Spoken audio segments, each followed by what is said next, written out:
What lovely sunshine today. Works. Now, James Anagnoson and Leslie Kinton are good friends of the Festival of the Sound. They gave us a vivid performance of Petrushka in its original four-hand version this afternoon. And there's more to come in the days to come. So please welcome Jim and Leslie to our 30th anniversary series. Now, you've played here many times, gentlemen, in the past, for which thank you. And you played many other festivals, including Elora, I think, last week. And I saw you a couple of days ago at the Toronto Summer Music Festival. What do you find different and distinctive about the Festival of the Sound? The train whistle.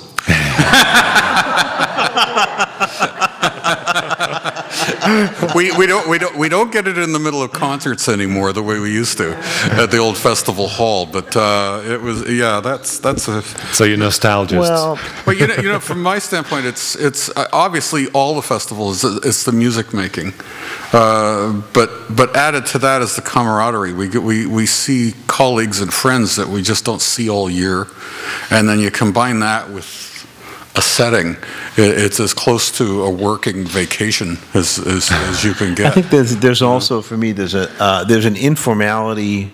I mean, even now I look out and I see faces I know, and it's a little more relaxed than during the year. It's beautiful to see. I mean, it's inspiring to us as musicians to have come from a high school gym and to see a beautiful place like this get built and to be part of that first year and hear that sound. And it's a very inspiring thing. We're not exaggerating when we say that it's probably one of the finest halls in Canada. It really is. The acoustics are just sensational. Yeah, it's a beautiful hall, and it's people have come. I mean, there's series that are midday series, 12 o'clock series, and 2:30 series, and people are interested, and people are. It's just more relaxed, and it feels often a little more one-on-one in terms of music making. I like that a lot here. Is there anything you miss about the old setting? No. So, a quarter of a century's history eliminated. I got to tell you though, there was some great music making made in that place. That's true. I mean, great music making. I heard some of the finest concerts I've ever heard in that high school gym. There was quite a buzz around the Bartok Sonata for two pianos, wasn't there was quite a buzz because I got stung on my thumb by a bee. That's right. Good memory, Keith. I'm allergic to yellow jackets, and I was sipping at Tim Hortons outside the high school gym that morning in rehearsal, and a bee found its way, and I did get stung. And I remember during the day soaking it in Georgian Bay, and the allergy was okay, but my thumb was just, if we had been playing Mozart, I would have gone home. I mean, I couldn't get my thumb under. But for chordal stuff, so what I remember most that night is I have no idea even who we played with. All I remember was trying to get through the Bartok with a thumb the size of my hand. Oh my. I think it was Russell Hart Robin Engelman. And Robin Engelman. Yeah. Oh yes. Good memory. Now, you don't need to hear Anagnoson and Kinton perform to know that they've been investigating the two-piano and piano duet repertoire for years. The reason I say that is they've got one of the very best website addresses going, and those addresses get snapped up pretty quickly. It's pianoduo.com.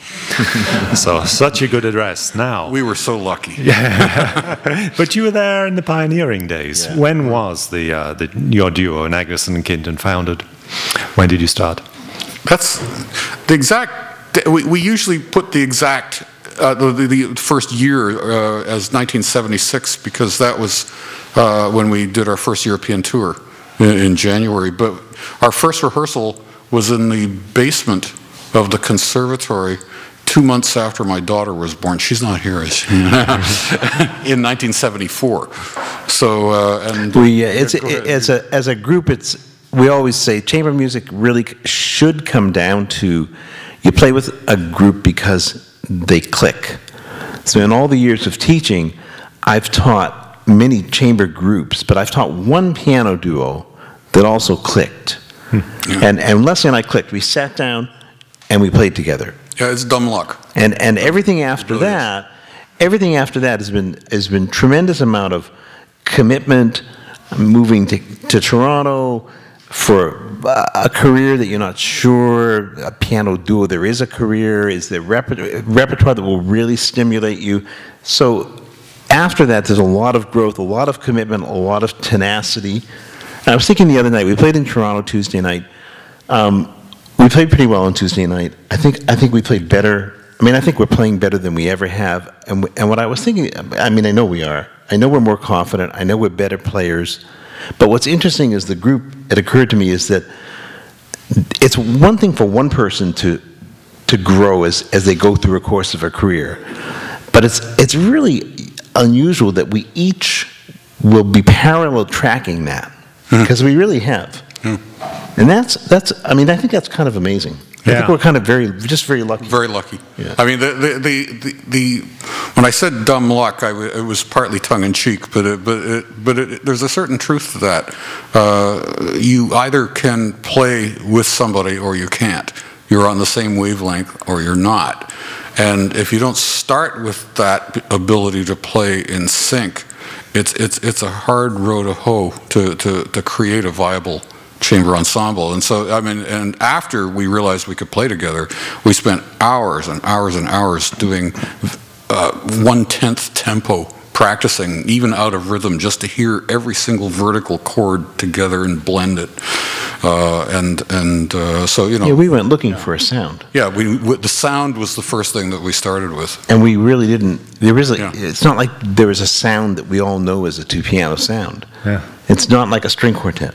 Yeah, it's a funny medium in that way, and we were, in a way, it was good that we did a lot of work as we developed our solo playing, we developed chamber playing, and then we met each other, and then we tried this funny, fluky two-piano thing, and we said, well, what kind of a sound do we want?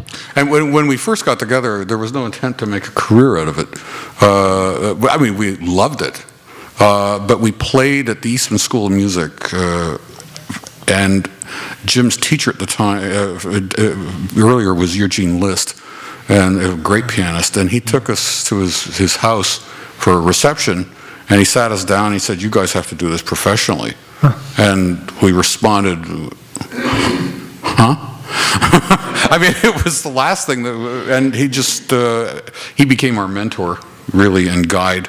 Arranged for us to play in Europe, and right up till his death, he was a big part of who we are. You think of, I mean, as teachers, because we each teach and we've been very involved in teaching as kind of a parallel track with our playing, and you have such a profound influence on people. And, I mean, I was aware of that from Eugene, and in that particular case, to make the commitment to do this, I needed Eugene we both did, really. Yeah. And to endorse it. We had other musicians, a couple of others in particular, but Eugene really said, Jim, you got to move from New York, go to Toronto, you really have to do this. You guys really can. Is it hard to give up on the idea of a solo career? No. Not once, well, for me it wasn't. Once we found out what the repertoire was, I mean, that's the bottom line, is that you want a lot of repertoire to learn your entire life.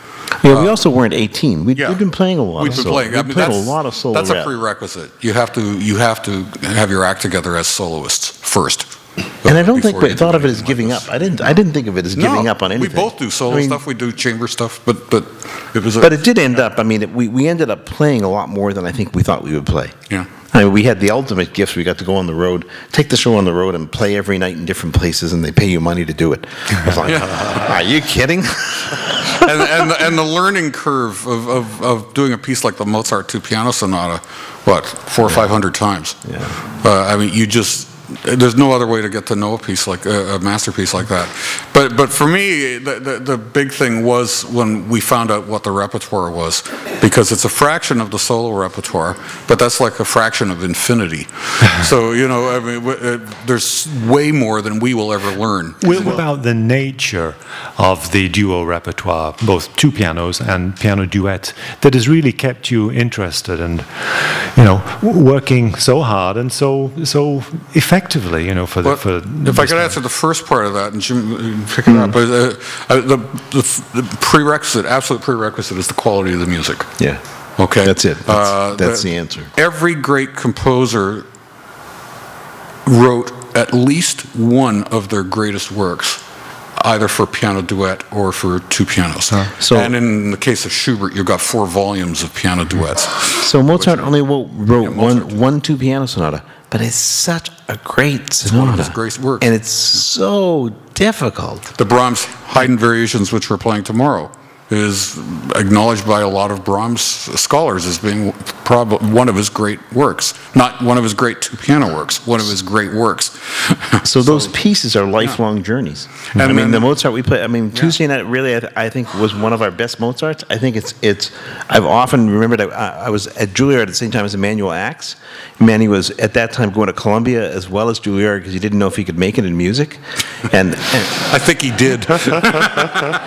He's a very humble guy, and he really is the same guy now. He hasn't changed a bit in that way. But he wasn't sure if he could make it, and we all kind of looked and thought, boy, if anybody can cut through that one narrow little window, he's the guy. And so I think to a person, we were thrilled when he did. But he's married to a wonderful pianist. They just did the bar talk in Toronto. But I remember early on in his career, someone in an interview said to him, so are you and your wife going to play the Mozart? And he said, oh, that's way too hard. And I thought, well, yeah, so we only have one Mozart, but we've had the opportunity to learn it. And I walked off stage and said, I'm not playing that again for a long time. That's right. But then we came back and we went on the road and we got to play it again and again. And every time we got better. And then we put it away. And it's been 25 years and hundreds of concerts. And suddenly Tuesday night, I sort of know what to do, And I'm still getting better. Do you find, I mean, is it possible to quantify this? Is duo piano work for you more rewarding, do you think, than the solo journey as a soloist? That's an interesting question. I think the luck part that I was talking about at the beginning means that we, in terms of the technical side of playing duos and four-hand works, we have that naturally the way some of the great soloists have it naturally in terms of playing solo rep. But that's as far, so there's a gratification about being able to play something that you feel suited for. But beyond that, I think it's just a question of the repertoire. The music is so great, and we love to play it. Yeah, for me, I mean, I'm a musician. My life is music. My passion is music. And I'm a lucky guy in that I get to live that passion through what we do. I get to live it through my teaching. I get to live it through the occasional chamber music things that I make time for, and sometimes a solo thing. The medium is not really relevant. Yeah. I think the duo has forced us. We are such different players, despite the fact that we play so well. We're such different players that it made us get better at the things we were weak in. Yeah. Because we're playing with another pianist, and you had to kind of step it up in a certain area, and I'm not sure. I think that's been a wonderful. It's huge. We're opposite. Our natural abilities and our natural inclinations are in opposite areas, and it's forced us to each bring ourselves up. How do you mean? What do you mean? A composer once called us Ben Marcato and Ben Legato. Because Jim studied with one of the great romantic pianists of the 20th century, Eugene Liszt, and basically that was your area of repertoire. Mine was classical, okay, Mozart, and I leapfrogged over the 19th century into the 20th century, and where we both met was in Beethoven, because we both played Beethoven pretty well as soloists, but we had that different training, different inclinations, different physiques, and there's nothing like having a colleague tell you in the technical terms of your own instrument what's wrong with what you're doing. I mean, in chamber music, especially when you play with more experienced players, it's a wonderful thing because they can as students, but they can't tell you in the terms. And you don't even have to say it. It's just you're both playing the piano. Yeah, you got a piece that demands a certain thing, and you hear that and go, okay, I need to be able to do that, and you find ways. And I think we've each done that.